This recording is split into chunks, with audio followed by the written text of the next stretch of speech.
Kumusta igsoon? Maayo kay nagkauban na punta. Padayon ta sa tong panaghisgot mga kaigsunan. Dili na ta part 3 na nitong video.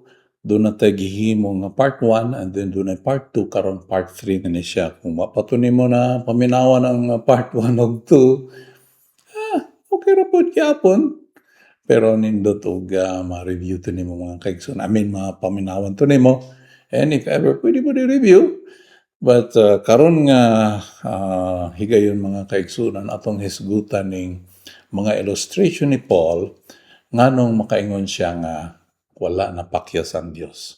Now kaning Romans chapter 9 daghan ani ang nag-ingon nga bahin kuno kini sa kanang ilang tinuhuan ba nga ang Dios maoy nagbuot sa wa pa nahimo ang kalibutan na anay listahan ang Ginoo nga kani si Pedro luwas ni kani si kinini ang kinsaning tawhana dili na labyan ra na sa Ginoo and walay choice ang tao, walay free will. Ang tanan is ang Ginoo mura siya kanang nagkontrol og robot o nagkontrol og robot ang way mahimo ang robot o unsay gi-program sa tag-iya maura gyud na ang mabuhat sa robot. Murag ang tao robot ba? Wala siya choice, wala siya ability to make decisions, wala siya ability to believe. Tungod kay everything mo lang gitawag lagi nga kanang sovereign sa ilang version. And I'd like to ask that question. Does Romans chapter 9 teach this kind of belief nga gitawag nga unconditional election nga ang tao wa gyud choice gipili gid siya sa Ginoo kanin siya nya kanapod wa po'y choice maadto gyud na sa impierno bisag unsaon na nimo gwali kay ang Ginoo mismo ang nagbuot gipaghahi ang kasing-kasing ana kay aron na magpakasala na siya kay ang Ginoo ra po'y nagpaghahi ana niya para magpakasala para nay rason para ilabay sa impierno. So kana nga klase nga Dios, is that the biblical God? Is that the God that Jesus is preaching? Is that the God that Paul was talking about? Now, daghan sa mga nagtuo niya na kanang gitawag og unconditional electionist, mga electionists or Calvinist or Reformed theology, daghan ang nag-ingon nga nakumbinsir sila sa ilang maong tinuhuan or theology pinagis pagbasa sa Romans chapter 9. And I'd like to point out nga igsuon out of topic. Kay di man na mao ang topic ni Paul. Mo na problema karon when mangita ta og proof text para nga ang atong tinuhuan mabalidate. Igsuon ang pagbasa sa Bible dili ingon ana. Dili ta mangita og proof text. Kinahanglan let the Bible speak. Dapat ang atong hunahuna o kasing-kasing murag empty sheet of paper. Walay nakasulat, empty. Let the Bible write everything that needs to be written. Let the Bible speak. Let the Bible teach. Let the Bible speak. Mao na nga itong patakaran niini nga pagtulunan mga kaigsuunan. And if we examine Romans chapter 9, ang topic ni Paul lahi ra sa topic sa mga unconditional electionists. Lahi ra mga kaigsuunan. Ang mga unconditional electionists, they're preaching a God nga Machiavellian ba, kanang control freak, siya gabuot, and then nangito sila proof text, and sad to say, nagtuo sila nga kaning Romans chapter 9 is proof nga tinuod ang ilang gituhuan. When in fact, ang Romans chapter 9 is teaching something entirely different. Ang topic ni Paul was not God predetermining or preselecting people before the world began in eternity past. Dili na mo yung topic ni Paul. Ang topic ni Paul was, did God fail? Tungod ba kay ang Israel na pinili, nagipredestine ang Israel, na ay nindot kay nga destiny ang Israel, grabe nga mga saad, sonship, the divine glory, the temple worship, the patriarchs, the Torah, the giving of the covenants, grabe nga even the human ancestry of the Messiah who is God forever didto sa Israel. Grabe nga blessing, grabe nga promise ang gihatag. Apan nagdumili ang Israel, nagmagahi silang kasing-kasing, gisalikway ang Messiah, gi-reject ang gospel, ang offer sa Ginoo sa pangutana, did the word of God fail? Mao na ang topic ni Paul sa Romans chapter 9, and he goes on to proceed explaining the reasons why wala napakyas ang pulong sa Diyos. Mauna siya ang topic ni Paul. And unless we read Romans chapter 9 with such the topic in mind, the subject in mind, unless basahon na to according to the thesis, di na to masabta na matuis ang kasulatan mga kaigsunan. So, saan pa na nimo matuis gid siya. So we start with that understanding. And then makita nato, explain ako sa previous video unsay meaning atong niingon ingon si gikutlo ni Pablo ang Malakay chapter 1 nga nag-ingon ang Ginoo, Jacob I love, Esau I hate. Mahimo na nilang proof nga lagi ng Ginoo, naagid siya gidumtan, naagid siya giguma, dili na tinuod nga God loves everybody. Di na tinuod. Na yung mga tao gidumtan sa Dios nga malipay yung Ginoo nga maimpirno na sila, mahimaya ang Ginoo kung i-torment na sila for all eternity dito sa kalayo, magantos for all eternity. Mahimaya ang Ginoo kay mo na yung pagbuot. And then kanipod, bisag bugoy kayo, bisag badlongon kayo, kawatang dako, gipili man sa Ginoo. So, adto nas gingharian. So, ing ana ba igsuon, kay Jacob I love, Esau I hate. And atong basahon mga kaigsuon na nakita nato nga in trying to prove, si Paul was attempting to prove nga ang Dios wala napakyas nga naman. There's a big difference between the natural children and the children of the promise. Maningon siya, not all Israel are Israel. Just because the physical descendants sila ni Abraham doesn't mean they are Abraham's children. Tungod kay ang tinuod nga Israel, ang tinuod nga Abraham children are the children of the promise.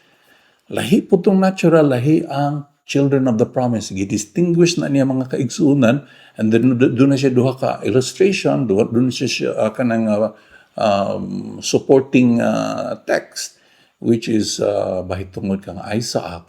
Tungod kay si Isaac, which is the son of Abraham, he was a son of the promise. Gisaad man gito sa Ginoo. Ingon ang Ginoo kang Sarah nga ani nga adlaw ani nga panahon moadto ko nimo, and the Lord fulfilled His promise. Ang imposible nahimong posible. Ang dili mahimo sa tao nahimo. These are the children of the promise, and the point of Paul was, yes, grabe ang yang anguish for Israel kay sa first century nga mga Jews, grabe gyud ka, gibalibaran gyud may Ginoo, gi-oppose gyud maayo, militante kayo, ipamatay ang mga magtotoo ni Yeshua. Pero ana si Paul, no. Okay, these are the physical descendants, but there is the people of the promise. Dunay gitawag nga church, both Jews and Gentiles, nahimong usa diha kang Kristo, heirs of the promise, mga kaigsuunan. So ang iyang illustration is si Isaac, and then ang second niya nga illustration, mao ang anak ni Isaac. So ang first illustration, ang anak ni Abraham nga mo si Isaac, and then ang second illustration is ang anak ni Isaac, si Jacob. Also si Jacob was a son of the promise. Tungod kay naapa sa taguangkan sa inahan, kay kaluha man to no, si Esau o si Jacob. Duha man to sila sa taguangkan sa ilang inahan. Daan na nagsaad ang Ginoo. At kining manghod, si Jacob, no, manghod siya kay naulay. Although kaluha sila, naulahim siya gawa, so classify siya nga manghod. Daan ang gisaad sa Ginoo nga kani si Jacob, siya ang mahimong heir of the promise.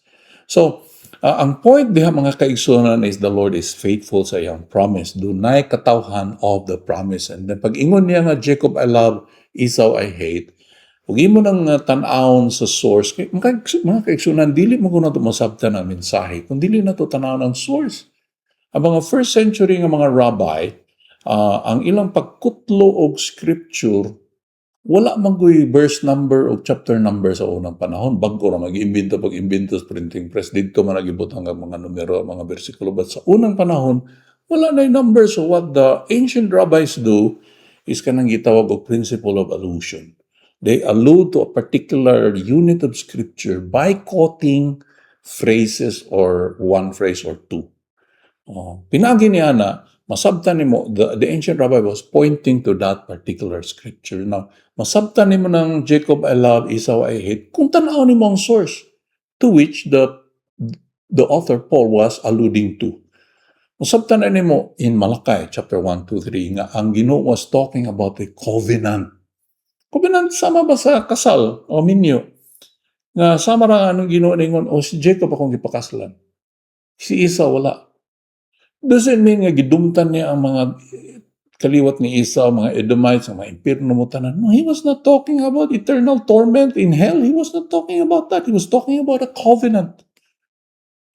I-remind sa Ginoo ang katawan sa Israel, ang mga Hudyo, my covenant commitment to you and then your covenant commitment to me. That's the topic of Malachi. And then mo nagigikutlo na ni Paul was to strengthen the point that there is such a thing as a people of the promise who are in covenant. So, dili na literal nga gi-hate sa Ginoo mga Edomites. Kung imo tan-aw ng history, ang mga Edomites were the heroes of the Maccabean revolt. Sila. And later on, makita naman na sa history nga na-assimilate sila sa the people of Judah. Na-convert sila to Judaism. And nahimo sila mga Hudyo. They were not kanang gidumtan sa Dios mga kaigsunan. That was, kanabang hate, kanang word nga hate. Pero ingon ni Ginoong Jesus bitaw, if you don't hate your father and mother and brother and sister, you're not worthy of me. He's not saying nga dumtan ni mo ang imong papa, ang imong mama, ang imong igsoon. No, he's not promoting hate.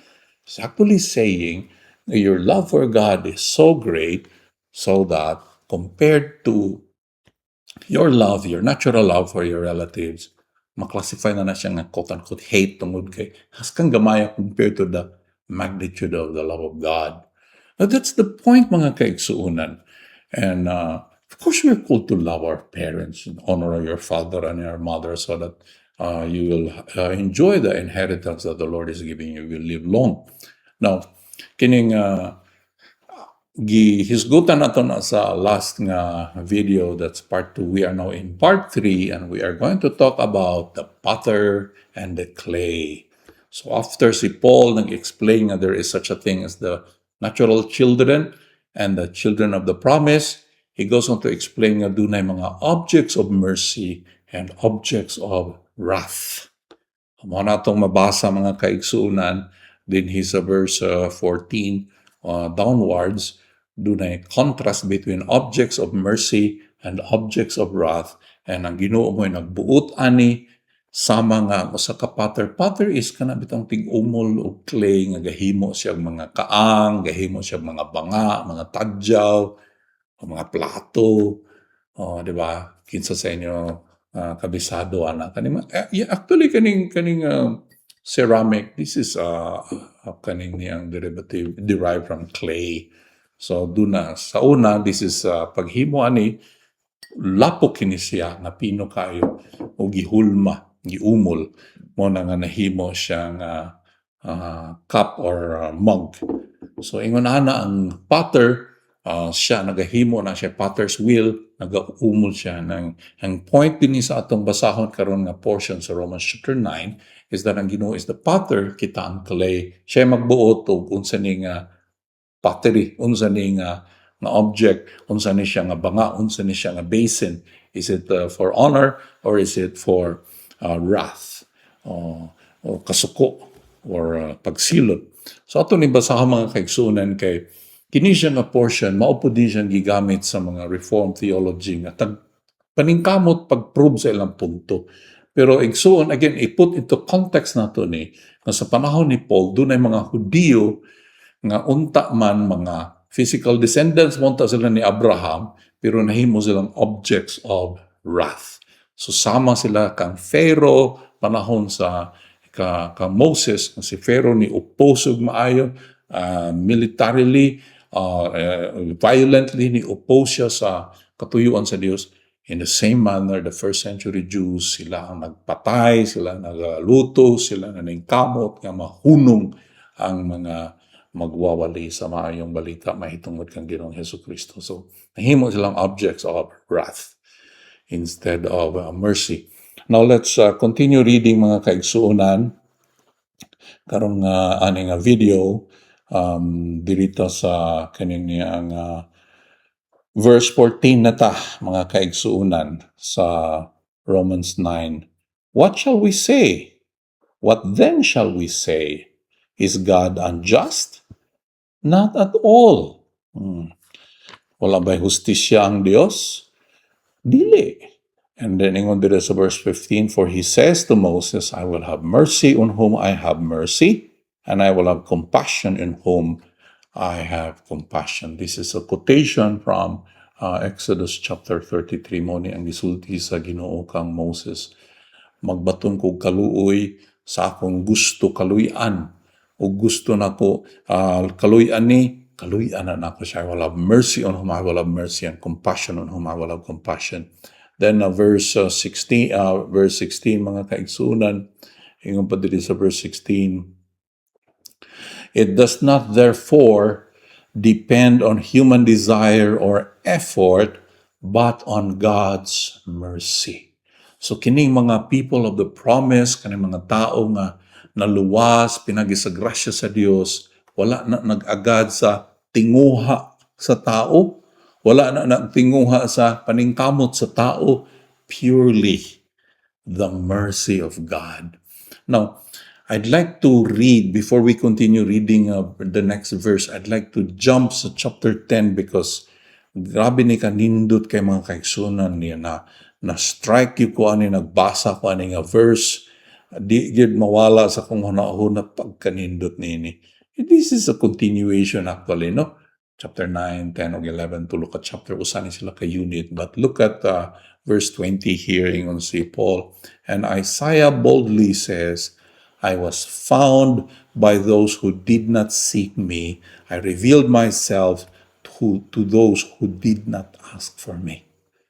So kaning mga objects of mercy, mga kaigsunan, people of the promise, kaning mga tao nga nakadawat sa grasya sa Dios, ingon ang Ginoo, nakaplagan ko ani nila. Kining mga tawhana nga wala nangita nako. Kining mga relihiyoso nga sigig ampo dito sa templo. Kining mga relihiyoso nga sigig pangadji, sigig yamyam, sigig litok anang ila mga memoryado nga mga alampuon, mga gipangadji. Sigig ampo wa na sila makakaplag. But I was found by those who did not seek me. I revealed myself to those who did not ask for me. Gipadayag ko nga kung kaugalingon nga to sa mga tao nga wa gani na ngayo. Nga naman, kita ang gipangita, dili kita nangita. Kita ang gipangita. Dili kita ang sige kanini ang tuaw sa Ginoo. Siya ang nagtuaw kanato mga kaigsunan. Mao ni ang pasabot sa objects of mercy. Paskang ninduta, hallelujah. Ninduta ni mga kaigsuunan. But let's continue reading because here, ingon ang Ginoo sa verse 16, kaning mga katawhan nga akong gibuhusan sa akong kaluoy, my mercy I pour unto them. These are objects of mercy. Wala na nag-agad sa ilang tinguha, wala na nag-agad sa ilang effort. It does not depend on human desire or effort, but on God's mercy. That is verse 16. Then verse 17, look at verse 17. For scripture says to Pharaoh, I raised you up for this very purpose, that I might display my power in you, and that my name might be proclaimed in all the earth. Grabe mga kaigsuon na, no? Ang sitwasyon sa mga Kristohanon sa panahon ni Paul, giluto silang maayo sa mga relihiyoso ng mga Hudiyo, mga gamhanan, mga official, mga Sanhedrin, mga elders, mga Parisiyo, giluto silang maayo. And samara ang ilang sitwasyon sa panahon ni Moses, diin ang Pharaoh, the most powerful man on earth, the emperor of Egypt, the superpower, world power ato nga panahon, was opposing them. Grabe yun. Kung ikaw ato, madismaya ka, ano man sila, anong ingane man ni Lord, anong ingane man ni, mga taong gamhanan mo, mahinoy na grabe nga, nag-oppress, paningkamot, nga irukun kami diyan, grabe nga pain, grabe nga turmoil and torment. But then Paul exploded into praise, mga kaigsunan.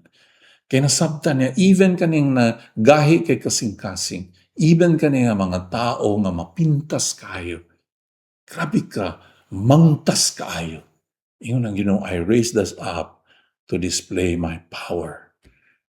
To display my power, that my name might be proclaimed in all the earth. So, si Paul gibalhog sa prisuhan, gipabilanggo ani nga mga tao nga gamhanan, pero ana si Paul, hallelujah. Hallelujah. Nagpasalamat ko nimo Ginoo.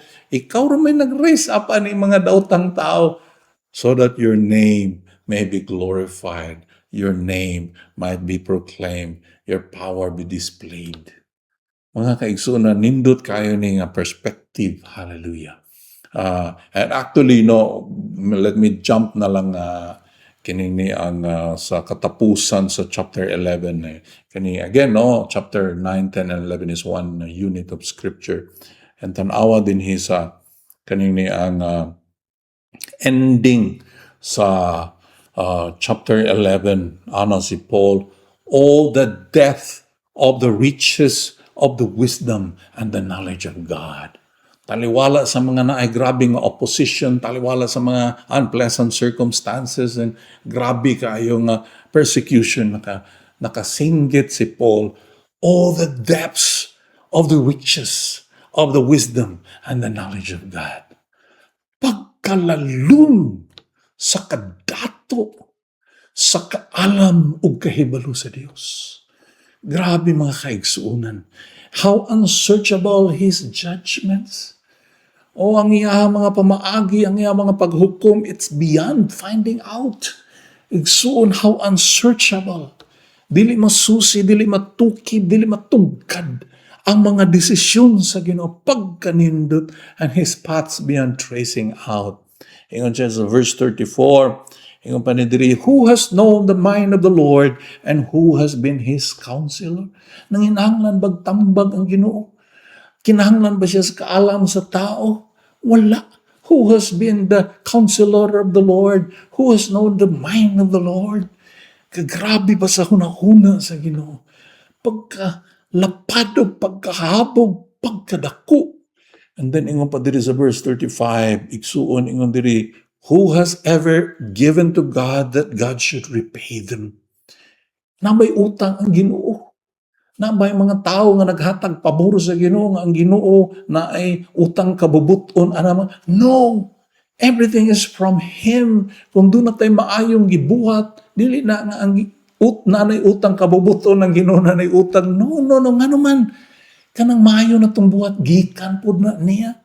Ingon siya diri sa next nga verse, for from Him and through Him and for Him are all things. To Him be the glory forever and ever. Amen. Mo ni igsuon sa makita ni Paul ba ang mercy sa Ginoo nakasinggit siya ni. Wala may utang ang Ginoo sa tao. Who has ever given to God that God should repay them? No, ngano man, ang tanan natong mga halad, tanan natong mga gibuhat, mga sakripisyo, igsuon gikan man po din niya. Siya may naghatag tinguha, siya ay naghatag abilidad, siya ay naghatag og kagamhanan. He enabled us to do all of these beautiful things, and what gid ta ikapanghinambog, for from Him, gikan kaniya, o pinaagi kaniya, o ngadto kaniya, ang tanan mga kaigsuonan. Wow! To Him be the glory forever and ever. Amen. Now, okay, magdali ta mga kaigsuonan kay medyo na taas-taas ko diha pagkanindot ni nga mga bersikulo. I hope I could spend more time talking about that. But look at this. Let's continue reading here. Ang punto ni Paul diri is dunay objects of mercy and dunay objects of wrath. Ang Ginoo ana tanan ang nag-decide. Kani siya object of mercy ni siya, kani object of wrath ni siya. And then sa verse 18 ningon pa diri, therefore God has mercy on whom He wants to have mercy and hardens whom He wants to harden. So na mga taong gigapatig-an niya og kasing-kasing. Now, again, no, ang sa Calvinist, unconditional electionist nga tinuhuan, permanente ug eternal kani nga hardening. But if you go to chapter 11, makita nimo it's a temporary hardening. Ingon si Paul, kani Israel, giharden na sila ba temporarily up to one point only until the full number of the Gentiles shall come in. Then, dunay mga mahitabo diin, all Israel will be saved. Dunay hardening, as of the moment, but mag-ending na siya. There will come a time nga mahuman ka na nga hardening. If they do not persist in unbelief, I will graft them back again. So, dili ni supporting verse sa Calvinistic nga doctrine, mga kaigsuonan. This is something about a beautiful kayo nga mga pagpamuhat sa Dios. And then verse 19. Let's continue reading. One of you will say to me, why does God still blame us? For who is able to resist His will? So, ana ni nga pangutana, ang Ginoo mo rin nag-harden. What if ako giharden sa Ginoo akong kasing-kasing? Why would God blame me? Why would God punish me? Why would I be an object of wrath? Siya na may nag-harden po sa akong kasing-kasing. Oh, who can resist His will? Ihamin rin ng kabubuton. Huwag ko mahimo. So, that's an objection. And then, gitubag ni Paul sa verse 20, who are you, a human being, to talk back to God? Shall what is formed say to the one who formed it, why did you make me like this? And then verse 21, does not the potter have the right to make out of the same lump of clay some pottery for special purposes and some for common use? Okay. At this point, mga kaigsuunan, gibuhat na pod ni Paul ang kaning gitawag og principle of allusion. Nasa gikutlo nga portion of scripture, a writing of the prophet, but in so doing, he's pointing to that unit of scripture. Igsuon. And that is a rule sa ancient nga mga rabbi o students nga whenever magkutlo gani og usa ka phrase, you're supposed to know where that came from or what is the message of the source. Kaya ang message of source is the message he's trying to convey. At this point, mga kaigsunan, kaning potter and the clay, kinutlo kinigikan sa Jeremiah chapter 18. And it is impossible for us to understand what Paul is saying kung di na masabdan ang iyang source. Jeremiah chapter 18, because Paul never caught scripture out of context. Always, and remember this, Paul was a biblical man. He's not coming up with all of this by himself. Everything here is biblical. Kinutlo ni, agibisahe, walang nato masabtan nga, ay, gika man na sa Jeremiah, gika man na ni sa Jose, ay, wala nato masabtan kay, we think si Paul ang original. Dili, mga kaigsunan. Paul was drawing wisdom from scriptures. He's writing down. He was actually an expository preacher. He was expositing scriptures. And so, let's go to Jeremiah chapter 18, the source sa giwali ni Paul for us to properly understand ang mensahe, mga kaigsunan, that's in the chapter 18. Jeremiah lived around mga 600 years before Paul, no? And here is beautiful kayo, dinhi gikuha ni Paul ang illustration about the potter nga naghimo siya og kaning niyang mga pot or mga kaang baka or mga basin or objects according to his design. Mo ni ang sporting, mo ni ang dinhi gikuha ni Paul ang idea nga naay mga tao gihimo, like gi-raise up sa Ginoo for wrath, na apod for mercy. Look at verse 1, mga kaigsunan. This is the word that came to Jeremiah from the Lord. Go down to the potter's house, and there I will give you my message. Adto didto sa balay sa mag-uumol sa maong tisa. Kay tagaan ko ikaw og mensahe. And then sa verse 3, so I went down to the potter's house and I saw him working at the wheel. Namang gani gitawag potter's wheel na magtuyok ni siya, mga lingin ni siya. And dihas ito nga mao ang clay nga iumol ka na sa potter, pinagi siyang kamot, samtang nagatuyok. So nakita ni Jeremiah ang potter nagatrabaho dito sa potter's wheel. Then sa verse 4, but the pot he was shaping from the clay was marred in his hands. So the potter formed it into another pot, shaping it as seemed best to him. No, kani nga maong potter na nahiwi man ang maong kaning kaang or tadyaw nga iyang gihimo. So what the potter did, naghimo na lang siya lain no gitsura. Sumala sa iyahang gusto. Then, verse 5, tanawa ang mensahe sa Ginoo.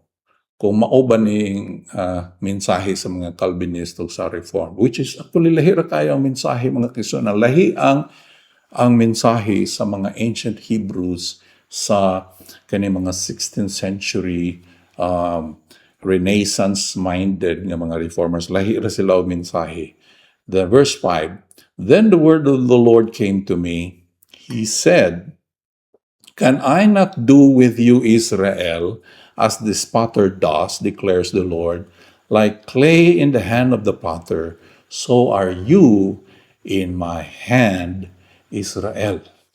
So ana ang Ginoo, kung unsa ang clay sa kamot sa mag-uumol, mao kamo, Israel, sa akong mga kamot. Mabuhat nako kaninyo ang gibuhat ni ining maong mag-uumol sa clay. Mabuhat nako kaninyo. And then verse 7, gi-explain na og maayo sa Ginoo sa verse 7, if at any time I announce that a nation or kingdom is to be uprooted, torn down, and destroyed, and if that nation I warned repents of its evil, then I will relent and not inflict on it the disaster I had planned. Yun ang Ginoo diri. Kung akong gi-announce na kani nga mao nga nasod maibot, mabungkag, gubaon, pero kung kana nga nasod maghinulsol sila sa dautan nila nga mga binuhatan, then dili na ko dayon nun ang mao nga gi-announce ko nga kadaot. Dili na ko sila itugyan sa dautan. Kung mag-repent sila. In other words, na ay choice na dili day ang nation of Israel inanimate. Kay ang atong pagkuan ba sa illustration bitaw nga mura day tag clay. Kasi ito pag ang clay, wa may buot, wa may decision ang clay. No, lahi ang mensahe sa Ginoo. Ana ang Ginoo, kung kamo magmatinumanon, then matuman ang akong nindot nga design. Pero kung kamo magmasinupakon, lahi po na akong iumol. Oh, imbis nga maghimo kog tadyaw, himo na lang ko og kuan kanang na ang kaning ni ang pang tumbanan dito sa pultahan. So you look at verse 9. Look at verse 9. Tama ta sa 10, no? And if at another time I announce that a nation or kingdom is to be built up and planted, and if it does evil in my sight and does not obey me, then I will reconsider the good that I intended to do for it. Yun ang Ginoo. Kung nindot kay akong plano, nindot kay akong i-announce, I will build you up, you will bear fruit, you will flourish, you will expand. Pero kung kani nga nasod magdinautan, magsunod-sunod sa mga mini nga mga Diyos-Diyos, then di na ko dayon nun ang akong giplano nga nindot. So, see here, ang punto mga kaigsuonan is this, nga dili di ta inanimate, dili di na tinuod nga ang Ginoo na murag nagkontrol og robot, nga ang robot way buot, igo ra gyud makabuhat og unsay i-program sa kining ni ang tag-iya, dili di ana. It's a beautiful participation mga kaigsuonan. Ang relationship sa potter o sa clay, it's a beautiful participation mga kaigsuonan. Diin kung kita magmasinugtanon, mutuo, then matuman sa Ginoo ang gusto buhaton, then kung kita magdumili, then ang Ginoo pod mabuhat pod. So kanang giingon nga ang Ginoo giharden niya ang uban na himong objects of wrath tungod kay magahi kay gipagahi sa Ginoo. Actually gipagahi na sa Ginoo kay sila ang nagpili nga magpagahi. Ug kaning ni ang mga objects of mercy, sila pud dunay role ang tao. Kung imong basahon ang source ni Paul o Jeremiah chapter 18, makita nimo ang participation. Dili ni siya nga inanimate object ta. Kay kinsa ba kupoy ganahan magsimba o Ginoo nga kanang naang mura tag computer nga gina-program lang ta. You don't relate with a computer and a programmer. No. Ang relationship nato sa Ginoo is like that of a lover and a beloved. Mao na nga klase nga relationship mga kaigsuonan. A beautiful interplay of what He wants and what we want. Na siya ay gusto and then kita mo align sa iyang gusto and then we work and we walk and we live together. He is molding us. We are molded by Him to be objects of mercy. Now, na mga tao nga nahimong objects of wrath, gahi sila kasing-kasing, ilaha po ng choice, but it is the Lord. In a way, it is proper to say it is the Lord that hardens them, kay sila man po ang nagpagahi. Sila po ang nipili na magpagahi, ang Ginoo ay nagpagahi silang kasing-kasing. But then, ultimately, it will be for the glory of the Lord, for the display of His power, so that His name will be known all across the place. Na mga kaigsuonan, salamat kayo for joining me. Kung na kay pangutana, please comment below. O kung doon na kay gusto nga i-raise nga point for clarification, then let's have a conversation. Di lang mag-away ani kay pariha man ta nga magtutuon o pariha man ta nga mga estudyante sa pulong sa Ginoo. No? Ako nag-share lang po ko kay ganahan kay ko ani mga kaigsuonan. Honestly, dili gyud ko conforming. Kaniadto I was a moderate Calvinist back in 1995, 96, 97, 98, 99. But then, nakaamgo ko nga, the God that the Bible describes, He is a beautiful God. He's a loving God. He's a tender-hearted God. And grabe siya ka mapalanggaon o maluluyon. So, dili siya Machiavellian control freak, but He is a tender-hearted Father nga nagahandom sa matag usa, and every human being is precious in His sight. And the meaning of the cross, mo na meaning sa cross mga kaigsunan nga siya ang nagpakamatay para kanato, so that by His death and by His sacrifice and by His resurrection ma-reconcile kita kaniya. And then dili po na siya mamugos, no, i-program lang ka nga no, you are won by love. You're wooed by love. And at some point, mahumo ka tong kasing-kasing tungod kay siya ang nagapangulitaw kanato, siya ang kanunay dani kanato, nagatawag kanato, nagatawag kanato, and eventually we respond. And hey, thank you so much, and I pray nga you will have a heart nga responsive sa Ginoo. Salamat kayo igsuon. Let's talk, let's have a conversation, and napakoy another video. I'll talk about the remnant of grace. Thank you so much.